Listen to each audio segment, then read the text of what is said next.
Help us keep the Product Porch lights on by giving at patreon.com/theproductporch. Please review the podcast on your favorite platform. Your reviews help new listeners discover us. Thanks.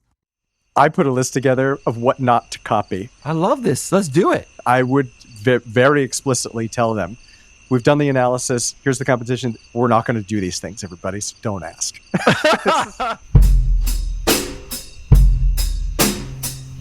Welcome to the Product Porch with Joe Ghali, Ryan Cantwell, and me, Todd Blaquiere. Our topic today is how to avoid becoming a commodity product, even when internal pressure seems to be driving you that way. Now settle in, folks, because on the Product Porch, every topic is a product topic. Well, hello, guys. Hello. Hello. Wow. This is the most awkward introduction in the world. That was weird. That's my NPR voice. Ready?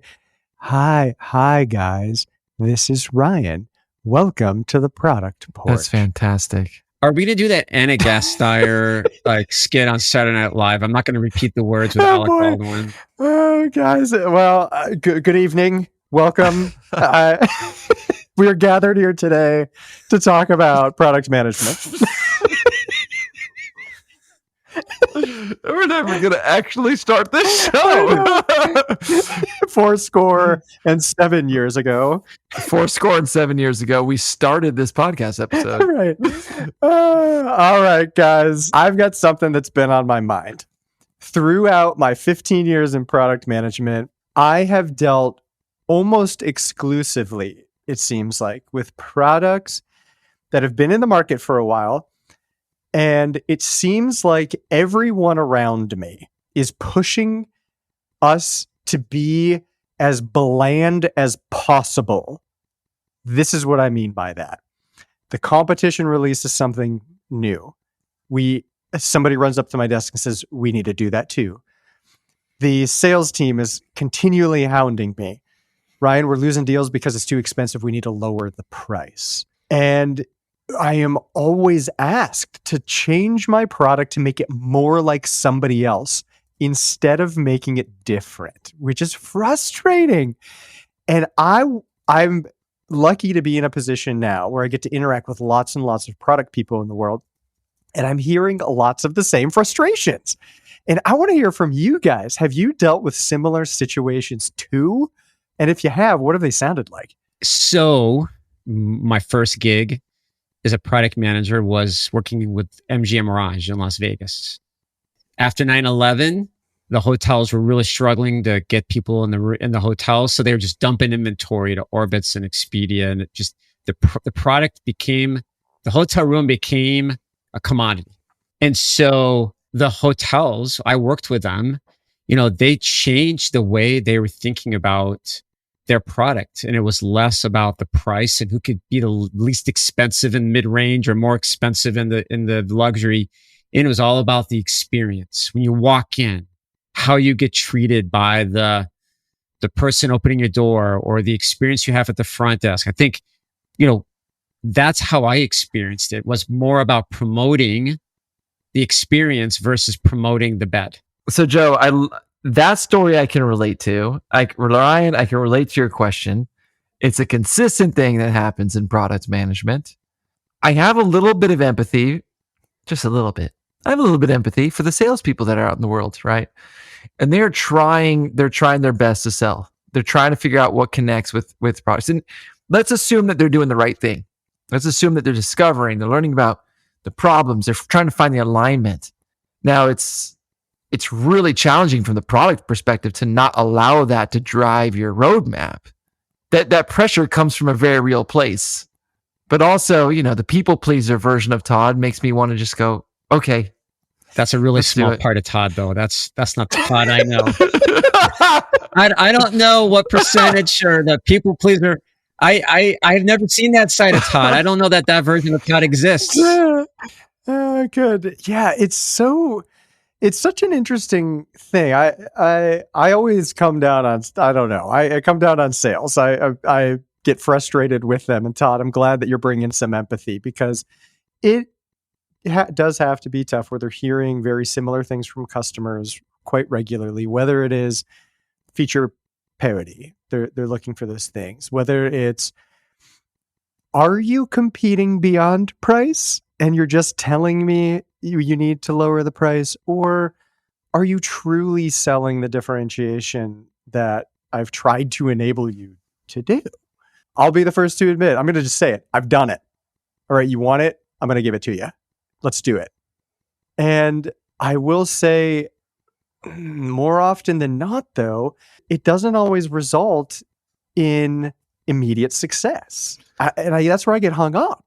I want to talk about that. So before we dive into the how, let's talk about this problem a bit. What was the result of actually giving in to those demands for to match for parity? So going back to travel, so I had to deal with travel agents, and they were brutal.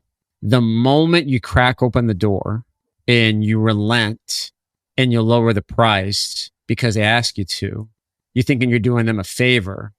They just come back to you over and over. It just never stops because you give them an inch and they take it a mile. So, I mean, and I get it because they compete on price in a lot of cases. It wasn't good because trying to backtrack and do something else, be like, well, we're giving you better service. When you call, we pick up the phone. We have more flexible refunding, policies with refunding cancellations. We've better changed. Like, we tried to demonstrate the whole value, but it just got to be very challenging because you're known as the person that relented, and that you carry a reputation, and it's very hard to walk back from that reputation. All right, so I love what you said there, Joe, because that makes sense to me. Part of the experience we have is a problem where we set a negative precedent, right? We set a precedent that then it's hard to come back from. Now we've become the organization that just does what we're being asked to do. We've become those order takers. So getting back from that is hard. So I had an experience where the result of the product we launched was negative, just painfully negative, because we had a product that's a monolithic product in the industry. And we're going to make a new one. We're going to make one ourselves, which already is a bad idea in and of itself. But this product is known for being a jack of all trades, master of none. There's all these different features, all these different things it does. No one loves that product. No one, but you have to have one. And so we wanted to do something different. And our product manager came up with this great idea for modularity and being able to have an opportunity to be different in that you can offer the things in packages and modules for what the customer needs, client needs. That's different than all the monoliths across the market. Unfortunately, very early on that vision, as we began to go down that path, we had a new product leader hired who came in, and she came in with her list of requirements. Came in right away with this is again that thing. This is what that product's supposed to have. This, that, do really quickly threw that other vision under the bus. And then they, 3 years later, they had an audience of 0. They had 0 customers because, again, they just created what everyone else created. And of course, the biggest problem there being, if you're creating what someone else is creating, you're already behind. You're already losing. So, you guys ever heard of Dollar Shave Club? Of course. Right? Yep. When I found out about that, I'm like, this is bloody genius, because I just despise Gillette. Or at the time I did. I don't know that I do anymore, right? But their model changed. The razors are the razor, right? Like, I learned very much, as you get older, it's like a razor is a razor. It's like, well, what did they do, right? In a very Me Too commoditized product like razors, they cut out the middleman. Same product, but like they were undercutting Gillette.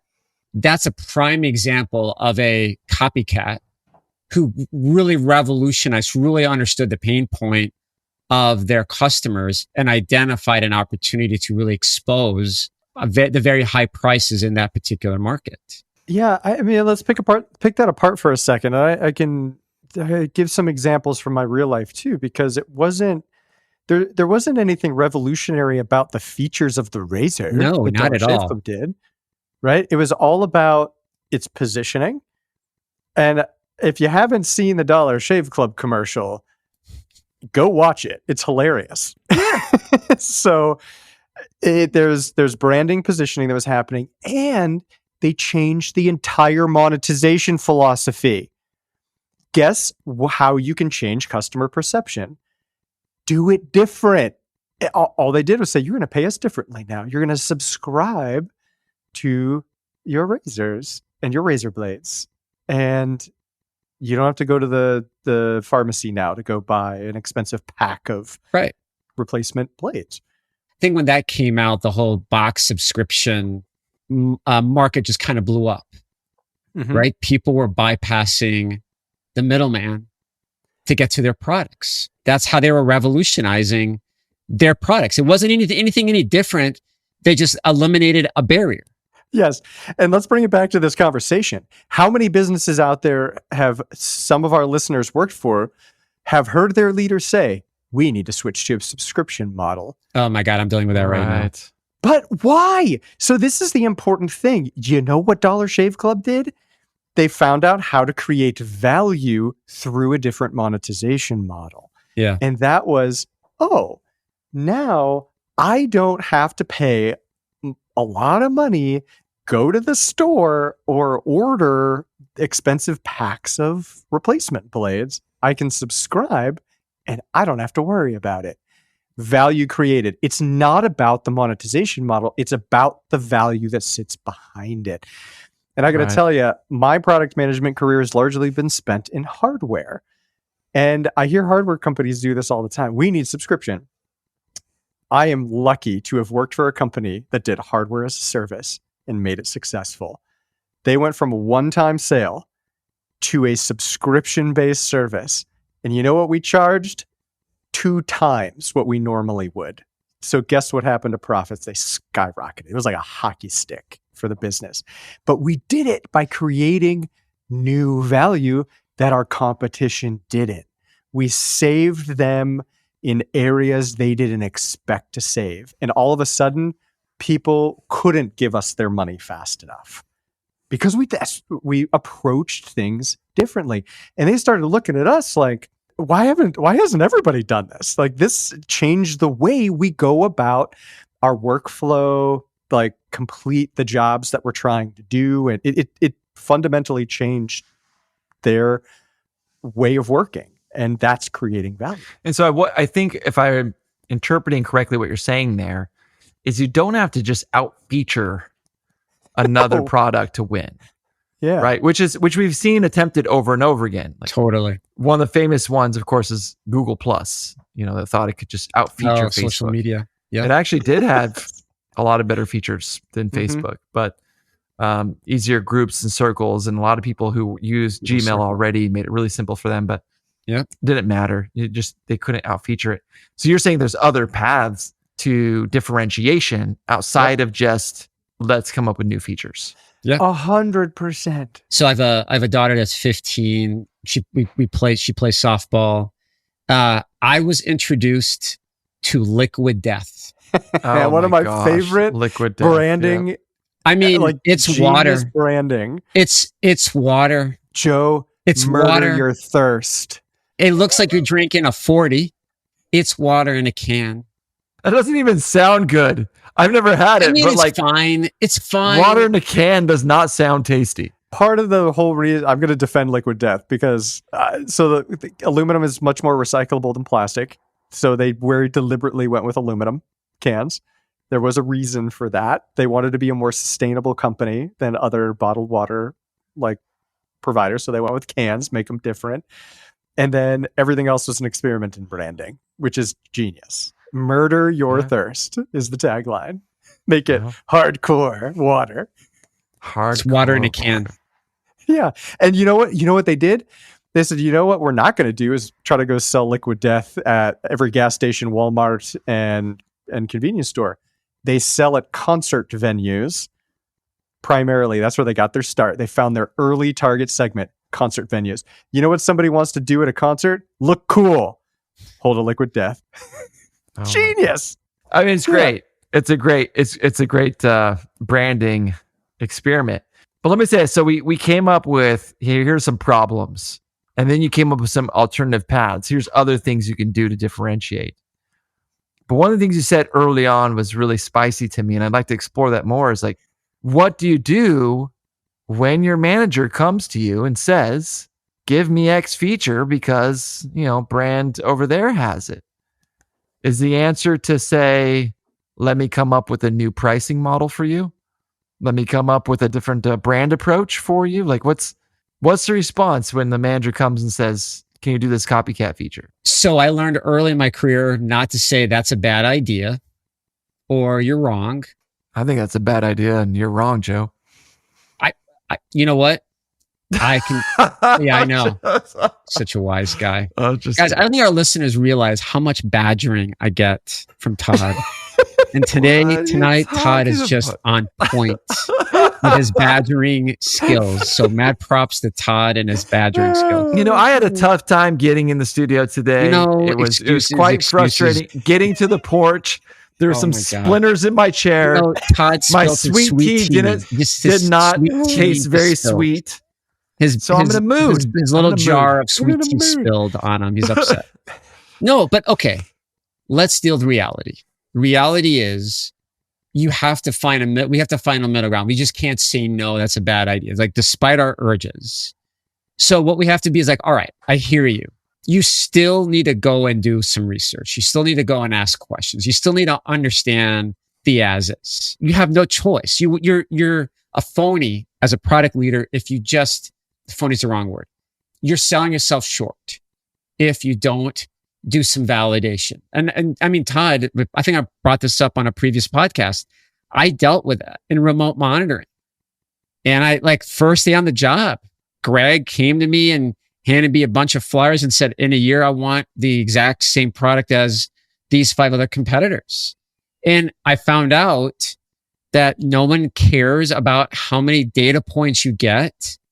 What they really cared was they needed to keep mice from going in the inside of a generator. They needed something that would check the perimeter of a generator. Like, I would have never discovered that unless my neighbor Greg let me go on a ride along with him.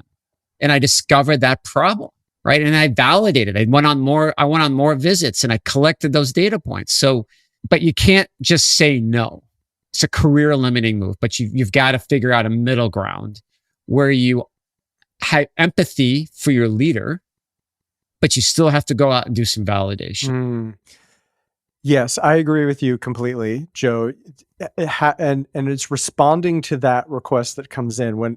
How do we respond to that? And the way I've had some success doing that or having that conversation is like, oh, okay, wow, this is really interesting learning. I appreciate you bringing something to me. Let's talk about it. Can I do my thing? Let me de-risk this.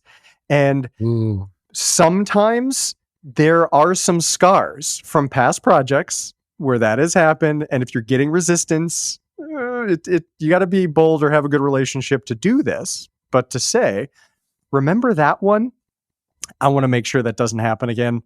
Can I please have some time? Because it'd be much better for me to take some time to do that discovery. We're talking 2-3 weeks, something, instead of investing a lot of money in this. And then it ends up really not being something customers are interested in, because not only are you going to find out, is that thing worth it? Is it creating real value for customers? But where are there other opportunities to create value that you might be missing? Because if you find those, now we're talking. Like, can we do it better? I love that you use the term de-risk. Yes, I was actually saying the same thing. Because there's a few things that we forget in product. You know, I had this happen just today.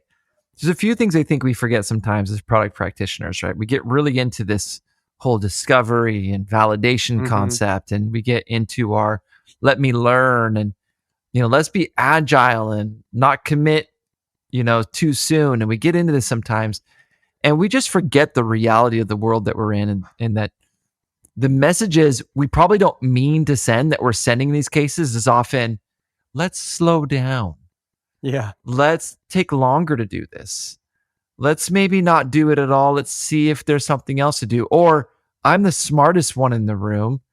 You got to trust me because no one's as smart as I am. Like, sometimes we don't realize some of these messages that we're sending. Yep. But if you try to align in their terms with, hey, I want to do this the best way and the fastest way possible.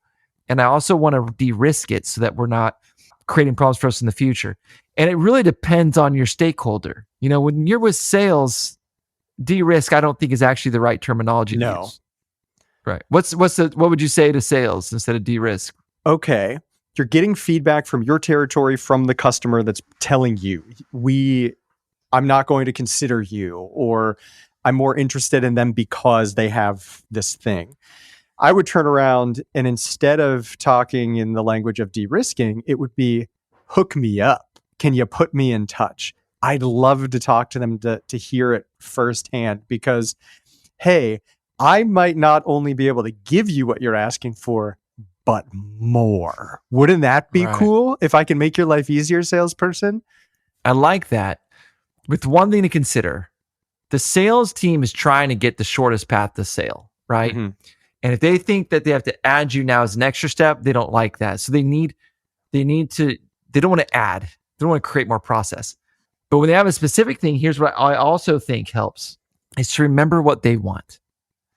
What they want is to say something to the person they're selling to. Yes. So sometimes we get too hung up on this copycat feature that was requested. And I think we actually can make it worse by diving into it too deep when really they just want to give me something I can say to my prospect that keeps them progressing. Right. Keep that deal moving forward. I need them to keep progressing. I think we've mistakenly believed sometimes that sales falls in love with the feature. And it's because they're using the feature language, right? Mm-hmm. And sometimes you have to hear past what they're saying. It's like if your wife says, please, you don't have to get me anything for Valentine's Day. Come on, man. Don't be a dummy. Hear past the words, right? When sales is saying like, look, everyone, that other product has the blue button. We all need the blue button. That's not actually what they're saying. They're saying, I'm having trouble reacting to this request. I don't know what to say. I'm having trouble winning deals against people who have the blue button. Help me beat them. That's what they're asking for. Help me beat that. I love that. I think that's great advice because that's really like reading between the lines. That's what they're looking for. Like, help me close, please. Like anything to get that deal across the finish line. Like, do you honestly think that the salesperson cares if that feature's built or this feature's built? No. They care about the thing that is going to close the deal. All right. So I've said it. I had a sales leader tell me this, and it stuck with me. Salespeople are coin operated. And I had some success where I released a new product. It was a brand new product. People were asking for it. Salespeople were asking for it. And a few months in, none were selling. And oh my gosh. People are looking at me like, why isn't your thing selling, Ryan? Good question. So as I did some digging, I maybe turned over a rock that I shouldn't and found out, you know how sales incentive was structured? Not to sell new things, but to sell the thing that they could sell the easiest. Right. That is how it was structured. So I was lucky. I got to go to my VP of sales and he listened to me. And I said, all right, here's the problem. You want to know why it's not selling? I can show you why. And guess what happened? He changed the incentive plan. Wow. Flipped it like on its head. And when that happened, guess what happened right after? My new product all of a sudden started selling. Oh, and you know what? By the way, we went from a revenue model to a profit compensation model. Guess what sales stopped doing? Discounts all of a sudden evaporated. No more discounts. I thought we couldn't sell anything unless we had discounts, but they went away. I had that happen. So frustrating. Where we had a new feature and everyone told me, once you give us this new feature, that's the feature. It's going to just get us that much more work. So I did it. That's going to get us more business. I'm going to do this feature. And guess what? It didn't. No one was selling it. Nope. And I found out it just happened to be that there were a couple of sales at the time that were curious about this thing. But once we launched it, I'm like, are you demoing it in sales calls? Are you talking about that? That's not really a thing. Really, it ended up being just a box you could check if the question was ever asked. Yeah. If the question's ever asked, we can say yes. We can check the box, which is also something. You need to know when it's a box checking activity versus when it's like we need to win here. Yeah. I want to just share this with our listeners too, because this is something I did and it worked. We all talk about competitive analyses, right? Where we're doing comparisons between products and we talk about what they have, what what we have. We might put battle cards together, so we're enabling Battle sales. cards. Yep. I put a list together of what not to copy. Oh, What I love not this. to copy. I love this. Let's do it. I would very explicitly tell them, we've done the analysis. Here's the competition. We're not going to do these things, everybody. So don't ask. This is we're not going to copy. That is so brilliant. That is so brilliant. Arming them. You know what's even better, and you probably did this, but is if you arm them with that list, you explain them the why, and then put them in the consultant seat. Let them be the consultants who says, you know what's interesting about that? We explored that. We did some experimentation. Here's what we learned. And this is why we decided not to do it. And we chose this path instead. So for our listeners, Ryan, like, hey, what would I not do? Like, what would be an example? Oh, so I would look at my competitors. You know how you have a typical product comparison, right? Like product A, B, C, D, and you have different features. It like checkboxes, right? Like it does this, it doesn't do this. I would pick a few things on there where I knew my strategy was I knew my positioning, I knew my target audience. I might have found a new playing field. And in order to do those things, I would find some of those features and say, if you bump into this, no, we're not going to do that. Like our energy is going in other places. So if the competition is looking at this feature, know that from where I see it, it's a very particular customer that's going to be looking for that, one that we might not be targeting. We're looking at this audience instead. We're going to have more success there. So let's focus our energy there. And but hey, you know what? Or maybe this feature, yeah, it's new, it's shiny, people are talking about it, but early reports say it's not solving a real problem. So why would I invest in something like that? We're putting our resources in other places. So what it did for me is it would help prevent those difficult conversations where then mid-year, when the $1 million account, if we don't do it, we're not going to close the sale, comes in, I have a little more ammunition to say, like, we got to stick to the strategy, guys. Let me help you. Maybe we can find other ways to help this customer solve their problems right now. Let's do it. I'll tell you the one place where the wheels fall off the cart here. Mm-hmm. RFP. 3 letters that I despise. Or in Europe, it would be the tender. Those are I despise them. But that's where you all have to play the game, right? You're trying to check as many boxes as possible. You're playing improv because you're saying yes and, right? You're trying to figure out ways throughout the RFP to sell your product, even when they create such tight boundaries and they're asking for things. What's really frustrating is when I see customers asking for things that aren't right for them. And I'm like, oh, you put this in your RFP and now we have to write this thing, but there's something better. And then you jam as much as you can in the other section. You know, where they had like what other info can you try to just jam as many things as you can in there. That's why I need RFP. All right. I found a hack to that. Maybe it's not a hack and it's not easy. I'm not saying it's a shortcut, but we were running into problems with RFPs. They were coming in. We were losing every time. You're the expensive one. You're the expensive one. Because I mean, frankly, we weren't the value provider. Like we were the higher end or premium product. Right. We weren't going to be the low cost. So instead, we changed the way we approach tenders. And it took some time, energy, and effort, but we found the people in the organizations that wrote the tender. We found out how they developed specifications for said tender. We put ourselves in a position to help them write their tender. And guess whose products were then specified in the tender? How did you do that? Okay, so we had to very clearly understand the persona ecosystem here. Mm-hmm. Lots of research, understand who's involved. So so this is an industrial health and safety product. There were safety people involved. There were regulatory people involved. At the organization's supply chain was involved. They were executing the tender, right? They're the ones often squeezing it to find, like, look how much money we saved. So we found the people before supply chain that would give supply chain the specs and say, this is what we need as an organization to be successful. So what we started to do is work with those people early. And it was a lot, like, consider the sales cycle now going from a tender of a month or two, a long time. Because now we're saying the next time you go to tender, guess what we can do for you? We can create value X, Y, and Z. and we do these things. This is what makes us unique. Our differentiators are front and center to them. We were convincing them, yeah, we need that. Let's make sure we get it. So we knew what our competition couldn't do. And all of a sudden, tenders would come out, and we were the only ones that could fulfill it.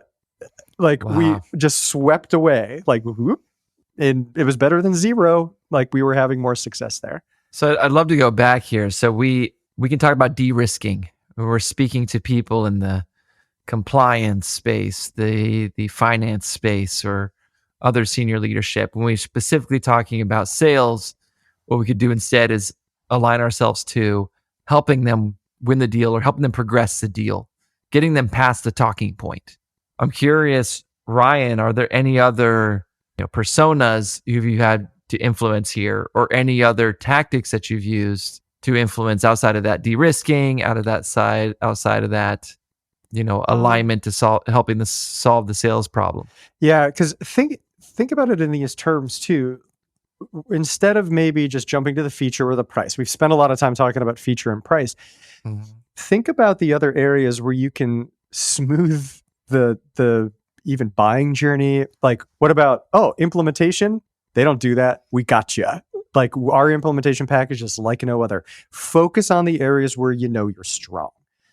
It's like, oh, hey, you know what? We have a dedicated team of account managers. If you're worried about ongoing support, that shouldn't be a problem. Like, that's what we do best. We've been doing it for years, and change the conversation into something that is meaningful and the customer finds value in. And I like that also as an influencing tactic, right? With the requester of this copycat thing, is being able to go back to them and speak to, okay, but here are our values.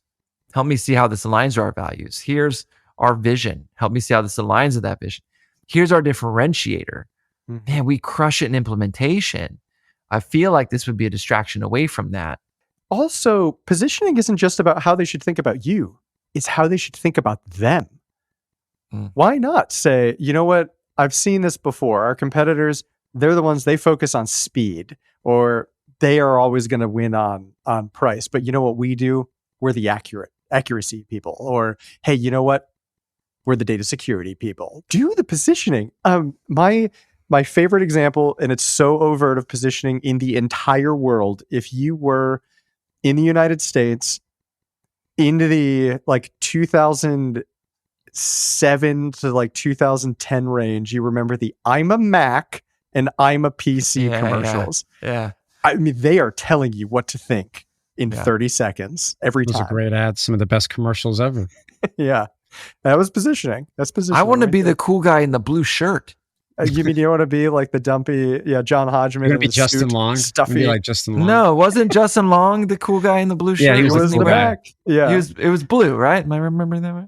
Yeah. But values, right? I think that was the word you picked up on. I want to bite into that a little bit more because there's so many copycat products. Consumers are now making decisions based on which company's values match their own values as a consumer. There's a paint company, and they're struggling because paint is paint. Now that's too general of a statement, but stains, like it is still a commodity product, and they're still competing on price, right? And I was talking to a product manager for a really large paint company, and she was trying to figure out what are the barriers, or what are the parts that are the challenges for getting more product off the shelf. And she had done some research where she had gone into the different hardware stores or different home retailers. And what she discovered was the issue wasn't the product. The issue was the person selling the product, the kid that was the seasonal employee, couldn't clearly communicate the differences in products. They didn't understand it. So oh my God, she spent a lot of time on training videos, how-to videos. And that became their differentiator, right? Because we're not just going to sell you the product. We're going to provide you the support on how to best use the product. We're going to provide you the how-tos. We're going to provide you the tips, right? And on top of that, this company changed some of their packaging and messaging to be more about their footprint. their carbon footprint, but they're putting their values as an organization front and center to the consumer because they wanted to resonate with the buyer, but they coupled that with, hey, we're going to help you along on the journey as well in terms of how to best apply the products. It's the same product. Yeah. Right? But they were very successful in the way that they changed their packaging and really calling out their value. That like the values, like what am I going to get out of this? The value and communicating clearly that benefit matters. Yeah. It's so important. It doesn't matter if you're B2B, B2C, or otherwise. It matters. I'll even say this. You guys know Kendra Scott. I have daughters, right? She's based here in Wisconsin. And what is she known for? She's known for how a portion of the sales or proceeds go back into reinvesting in the community, local community. So you know that every time you buy a piece of jewelry, you're doing good for the community around you. They're being wildly successful because of that value that's perceived when buying their products. I have one more tactic that I need to share here. You got to get your company believing in something. Yeah. When there's that gap of there is nothing here to get excited about. There's nothing to excite the sales team. There's nothing to excite the marketing team. There's nothing for the leadership team to believe in. Then they're going to fill gaps and they're going to think, well, at least that company over there is making new stuff. At least they have features apparently that people like because we hear about them. So the other part of this that's the offense part. I think we've talked a lot about the defense part. The offense part of this is go do your work. Come up with really inspiring, great things to do. Sell your business on it. It's a scary thing because when you do sell your business on it, they're going to ask you to give it to them. When am I going to have it? Get it to me. But that's what you really want. You want them behind you believing that, the data that you have, the customer research you have supports this concept. And you want them to be more behind getting that out. Right. Because what you ultimately need them to do is you need the rest of your leadership team to help you in that gatekeeping. You need the others throughout the organization, your sales leader, your marketing, your head of marketing. You need these people behind you saying, no, but man, Joe has this really awesome vision. I've seen Joe's roadmap. That sounds neat, but man, I really want to see this other thing. So we can't disrupt it. Yep. We can't disrupt it. So get out there and sell. Get out there, believe in what you're doing and sell it.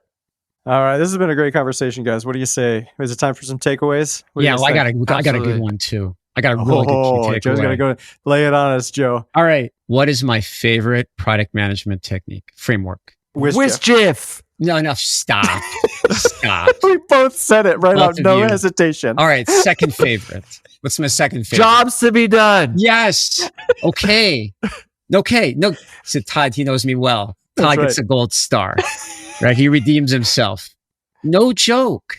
Know your jobs to be done. Yeah. We spend so much time understanding the functional. Everyone does the functional.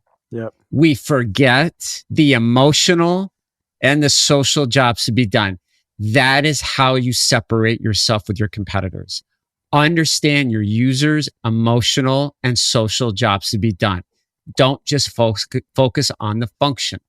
And my takeaway from this conversation is you cannot do everything and you cannot be everything to everyone. You can't do it all. You gotta focus. You have to find who and define. I mean, this is your responsibility as a product person. Who we are, how will we position ourselves, and how do I make sure the others in the organization are aligned to that? And it seems counterintuitive that not sometimes, but focus is actually the conduit to more. Instead of doing everything is not the conduit. It's actually, it works in inverse. It's weird. Yep. My takeaway is product management is hard, man. Just give up. Just give up. That's great. Debbie Downer here. Just forget it, man. This stuff is so hard. This stuff is so hard. Rachel Dratch. Don't do it. No. Okay. This is my actual takeaway. I really appreciate all the things I've heard from you guys about different ways to differentiate. And that's enlightening. My takeaway is differentiation doesn't just mean different features. Yeah. If you think about the whole product and break your brain away from just the different features, you can come up with unique and different ways to be different. And you can help influence your company to think of it in a different way as well. There you go. I love it. This was a lot of fun, guys. I really enjoyed this. It always is expense, fun, of course. fellas. This is a great conversation. This was good. This was good. All right, y'all. Have a great night. All right. See See you you on guys. the other side. Thank you for joining us on the Product Porch. We release new episodes every 2 weeks. You can also find us on LinkedIn for more content. We offer a special thank you to AJ and Jack Blaquiere for the music. The views and opinions expressed by the hosts of this podcast are their own and do not represent nor necessarily reflect those of their employer.